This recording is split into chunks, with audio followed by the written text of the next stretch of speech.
देखिए, जो हमारा वॉशिंग मशीन होता है उसमें कभी कभी बहुत आवाज़ आने लगती है, तो उसको हम घर पर कैसे सॉल्व करते हैं इस वीडियो में देखने वाले हैं। पहले वो आवाज़ को आप नोटिस कीजिए।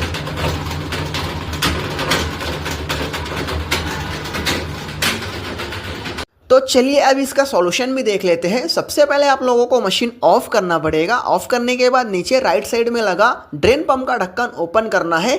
उसके अंदर एक फ्लफ फिल्टर लगा होता है जिसको आप लोगों को एंटी क्लॉकवाइज डायरेक्शन में घुमाने के बाद ओपन करना है। नीचे कुछ कपड़ा रख लीजिए, थोड़ा बहुत पानी आपके मशीन से बाहर निकलेगा। उसके बाद जब आप लोग अंदर नोटिस करोगे तो ज़रूर कुछ ना कुछ आप लोगों को फंसा मिलेगा। जैसा कि आप लोग इस वीडियो में देख सकते हो, इस वॉशिंग मशीन में 5 रुपये का कॉइन निकला था जिसकी वजह से ये प्रॉब्लम आ रहा था। तो यही था आज का हमारा छोटा सा वीडियो। ऐसा कुछ प्रॉब्लम आए तो आप लोग घर पर ही खुद ही सॉल्व कर सकते हो। मिलते हैं फिर नेक्स्ट वीडियो में। चलो फिर अल्लाह हाफिज़, फिर मिलेंगे वापिस।